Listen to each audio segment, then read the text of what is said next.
ಭಗವತೆ ವಾಸುದೇವಾಯ. 29ನೇ ಅಧ್ಯಾಯವು.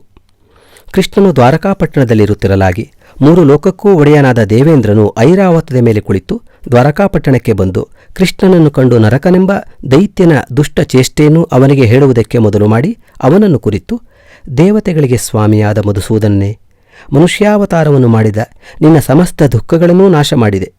ಅರಿಷ್ಟ, ಧೇನುಕ, ಕೇಶಿ ಮುಂತಾದ ರಾಕ್ಷಸರು ತಪಸ್ವಿಗಳಿಗೆ ತೊಂದರೆಯನ್ನುಂಟು ಮಾಡುತ್ತಿದ್ದರು.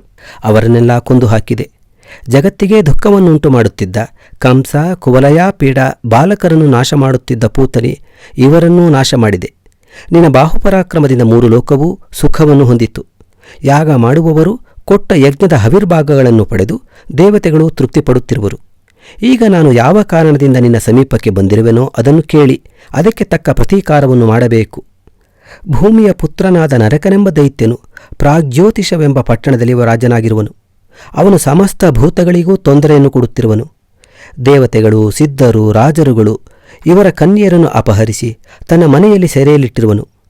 ವರುಣನಿಂದ ನೀರನ್ನು ಸುರಿಸುತ್ತಿರುವ ಛತ್ರಿಯನ್ನು ಕಿತ್ತುಕೊಂಡೂ ಹೋಗಿರುವನು. ಮಂದರ ಪರ್ವತದ ಶಿಖರವಾದ ಮಣಿಪರ್ವತವನ್ನು ತೆಗೆದುಕೊಂಡು ಹೋಗಿರುವನು.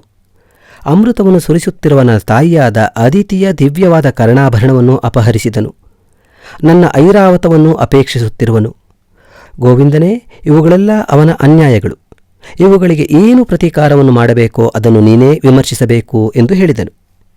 ದೇವಕೀ ಪುತ್ರನಾದ ಕೃಷ್ಣನು ದೇವೇಂದ್ರನ ಮಾತನ್ನು ಕೇಳಿ ನಗುತ್ತಾ ಅವನ ಕೈಯನ್ನು ಹಿಡಿದುಕೊಂಡು ತನ್ನ ಪೀಠದಿಂದ ಎದ್ದನು.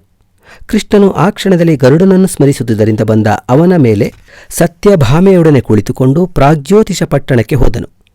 ಕೃಷ್ಣನು ಪ್ರಯಾಣ ಮಾಡಿದುದನ್ನು ದ್ವಾರಕೆಯ ಜನರೆಲ್ಲರೂ ನೋಡುತ್ತಿರಲು ದೇವೇಂದ್ರನು ಐರಾವತವೆಂಬ ಆನೆಯ ಮೇಲೆ ಕುಳಿತು ಸ್ವರ್ಗಕ್ಕೆ ಹೋದನು. ಪ್ರಾಗ್ಜ್ಯೋತಿಷ ಪಟ್ಟಣದ ಸುತ್ತಲೂ 100 ಯೋಜನದ ದೂರದವರೆಗೆ ಕತ್ತಿಯ ಅಲಗಿನಂತೆ ಹರಿತವಾದ ಮುರಾಸುರವೆಂಬ ರಾಕ್ಷಸನು ನಿರ್ಮಿಸಿದ ಮೌರವ ಪಾತವು ವ್ಯಾಪಿಸಿದ ಭೂಮಿಯಿತ್ತು. ಕೃಷ್ಣನು ಸುದರ್ಶನವೆಂಬ ಚಕ್ರಾಯುಧವನ್ನು ಪ್ರಯೋಗಿಸಿ ಆ ಪಾಶವನ್ನೂ ಕತ್ತರಿಸಿದನು. ಬಳಿಕ ಮುರನು ಯುದ್ಧಕ್ಕೆ ಬಂದನು. ಕೃಷ್ಣನು ಅವನನ್ನು ಕೊಂದನು. ನಂತರ ಹರಿಯು ಮುರನ 7,000 ಮಕ್ಕಳನ್ನು ಚಕ್ರದ ಅಲಗೆಂಬ ಅಗ್ನಿಗೆ ಪತಂಗದ ಹುಳುಗಳಂತೆ ಮಾಡಿದನು. ಕೃಷ್ಣನು ಮುರ, ಹಯಗ್ರೀವ, ಪಂಚಲನ ಎಂಬ ರಾಕ್ಷಸರನ್ನು ಕೊಂದು ಪ್ರಾಗ್ಜ್ಯೋತಿಷಪುರದಲ್ಲಿ ನರಕನ ಸೈನ್ಯದೊಡನೆ ಯುದ್ಧ ಮಾಡಿ ಅನೇಕ ದೈತ್ಯರನ್ನೂ ಕೊಂದನು. ಬಳಿಕ ಶಸ್ತ್ರಾಸ್ತ್ರಗಳ ಮಳೆಯನ್ನು ಸುರಿಸುತ್ತಾ ಬಂದ ಭೂಮಿಪುತ್ರನಾದ ನರಕನನ್ನು ಚಕ್ರಾಯುಧದಿಂದ ಕತ್ತರಿಸಿದನು. ನರಕನು ನಾಶವಾದ ಮೇಲೆ ಭೂದೇವಿಯು ಅದಿತಿಯು ಕರ್ಣಾಭರಣಗಳನ್ನು ತೆಗೆದುಕೊಂಡು ಬಂದು ಜಗದೊಡೆಯನಾದ ಕೃಷ್ಣನನ್ನು ಕುರಿತು, ಓ ಸ್ವಾಮಿಯೇ, ನೀನು ವರಾಹಾವತಾರವನ್ನು ಮಾಡಿ ನನ್ನನ್ನು ಉದ್ಧರಿಸಿದೆ. ಆಗ ನಿನ್ನ ಸ್ಪರ್ಶದಿಂದ ನನ್ನಲ್ಲಿ ಈ ನರಕನು ಹುಟ್ಟಿದನು. ನೀನೇ ಕೊಟ್ಟ ಪುತ್ರನನ್ನು ನೀನೇ ಕೊಂದು ಹಾಕಿದೆ. ಈ ಕುಂಡಲಗಳನ್ನು ತೆಗೆದುಕೊಡು. ಇವನ ವಂಶವನ್ನು ಕಾಪಾಡು. ನನ್ನ ಭಾರವನ್ನು ಕಡಿಮೆ ಮಾಡುವುದಕ್ಕಾಗಿಯೇ ಭಗವಂತನಾದ ನೀನು ಅನುಗ್ರಹ ಮಾಡಿ ಒಂದಂಶದಿಂದ ಈ ಲೋಕದಲ್ಲಿ ಅವತರಿಸಿರುವೆ. ನೀನು ಜಗತ್ತನ್ನು ಸೃಷ್ಟಿಸಿ ಸಂಹರಿಸತಕ್ಕವನು. ಜಗತ್ತಿಗೆ ಉಪದಾನ ಕಾರಣನಾಗಿಯೂ ಲಯಸ್ಥಾನನಾಗಿಯೂ ಇರತಕ್ಕವನು. ಆದುದರಿಂದ ಜಗದ್ರೂಪನಾದ ನಿನ್ನ ಮಹಿಮೆಯನ್ನು ನಾನು ಸ್ತೋತ್ರ ಮಾಡಲು ಶಕ್ತನಲ್ಲ. ವ್ಯಾಪಕ ಸ್ವರೂಪನು, ಕ್ರಿಯಾಸ್ವರೂಪನು, ಕರ್ತೃಸ್ವರೂಪನು, ಕಾರ್ಯಸ್ವರೂಪನು, ಸಮಸ್ತ ಭೂತಗಳಿಗೂ ಆತ್ಮಸ್ವರೂಪನೂ ಆದ ನಿನ್ನನ್ನು ನಾನು ಹೇಗೆ ತಾನೇ ಸ್ತೋತ್ರ ಮಾಡಬೇಕು? ಓ ಸ್ವಾಮಿಯೇ, ನೀನೇ ಪರಮಾತ್ಮನೂ ಮನೋರೂಪನೂ ಸೂಕ್ಷ್ಮರೂಪನೂ ಆಗಿರುವಲ್ಲಿ ನಿನ್ನ ಸ್ತೋತ್ರವನ್ನು ನಾನು ಏತಕ್ಕೆ ಮಾಡಬೇಕು? ಸರ್ವಭೂತಗಳಿಗೂ ಆತ್ಮಸ್ವರೂಪನಾದ ನೀನು ಪ್ರಸನ್ನನಾಗಿ ನರಕನು ಮಾಡಿದ ಅಪರಾಧಗಳನ್ನು ಕ್ಷಮಿಸು. ಅವನು ನಿನ್ನ ಮಗನು. ನೀನೇ ಅವನನ್ನು ಕೊಂದಿರುವೆ. ಈ ಕಾರಣದಿಂದ ನೀನು ಅವನಿಗೆ ಅನುಗ್ರಹವನ್ನು ಮಾಡಬೇಕು ಎಂದು ಹೇಳಿದನು.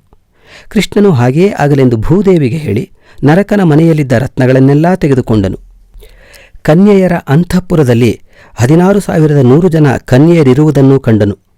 ಮತ್ತು 6,000 ಶ್ರೇಷ್ಠವಾದ 4 ಕೊಂಬಿನ ಆನೆಗಳನ್ನು 21 ಲಕ್ಷ ಕುದುರೆಗಳನ್ನು ನೋಡಿ ಆ ಕನ್ಯೆಯರನ್ನೂ ಆನೆ ಕುದುರೆಗಳನ್ನು ಆ ಕ್ಷಣವೇ ನರಕನ ದೂತರೊಡನೆ ದ್ವಾರಕಾಪಟ್ಟಣಕ್ಕೆ ಕಳುಹಿಸಿದನು. ವರುಣನ ಛತ್ರಿಯನ್ನು, ರತ್ನ ಪರ್ವತವನ್ನು ಪಕ್ಷಿರಾಜನಾದ ಗರುಡನ ಮೇಲೆ ಇಟ್ಟು ತಾನೂ ಸತ್ಯಭಾಮೆಯೂ ಗರುಡನನ್ನೇರಿ ಅದಿತಿಯ ಕರ್ಣಾಭರಣಗಳನ್ನು ಕೊಡುವುದಕ್ಕಾಗಿ ಸ್ವರ್ಗಕ್ಕೆ ಪ್ರಯಾಣ ಮಾಡಿದನು. ಇಂತೂ ಶ್ರೀ ವಿಷ್ಣು ಪುರಾಣದ ಪಂಚಮಾಂಶದಲ್ಲಿ 29ನೆಯ ಅಧ್ಯಾಯವೂ ಸಮಾಪ್ತವಾದುದು.